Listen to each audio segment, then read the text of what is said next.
get his legs open, and I'm just gonna grab this heel. Right here, it's already there, okay? Get his toes in my armpit, grab for a heel hook. And I start cranking, what's he gonna wanna do? Turn over. If you don't, don't turn over. Stay there. Don't turn over.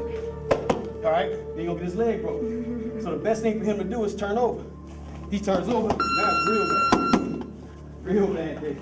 Andre's MMA Academy has taken MMA, mixed martial arts, and made it practical for today's use, for everyone to use.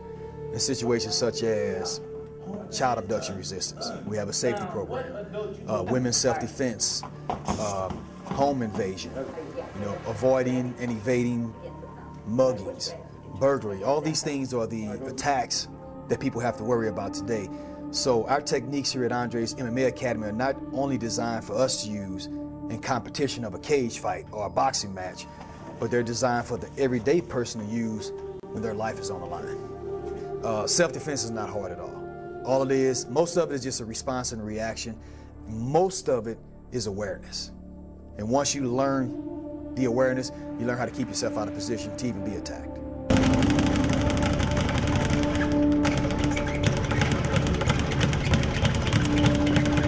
There are a lot of moves and techniques in the martial arts.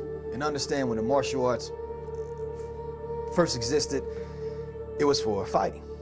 So you spent a lot of time practicing a few techniques, not many of them. You wanted to perfect them so that when you used it, it would work. I wanted my reverse punch to be hard. I wanted my knuckles to be solid.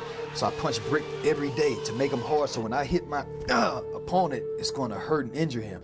Well, when wars ended and you didn't use martial arts for that type of fighting, the martial art instructor had to survive somehow, so they started teaching, training others. Well, the art had to be softened up. Techniques had to be added to make it more fun, because nobody wanted to stand in a harsh stance for an hour. But they didn't want to punch a brick wall all day long just to build and condition their knuckles.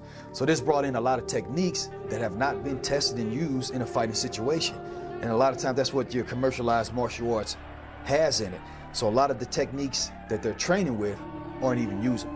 One of the problems of current MMA schools nowadays is, number one, they're beatdown camps. Most of them are developed and composed of just fighters.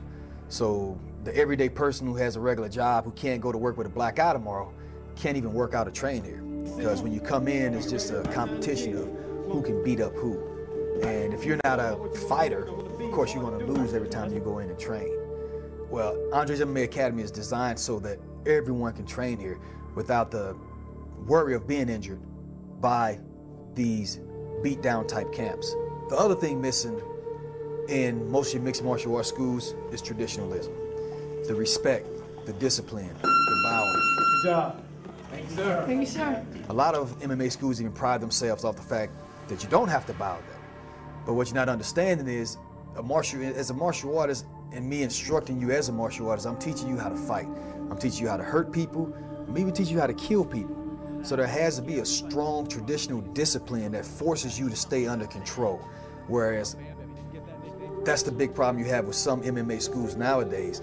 They have no traditionalism from Tae Kwon Do, karate, kung fu, or any of the traditional arts where there was a strict discipline, a strict respect of bowing and being humble. So now you got all these people just learning and practicing fighting, and learning and practicing hurting people, and they have no self-control.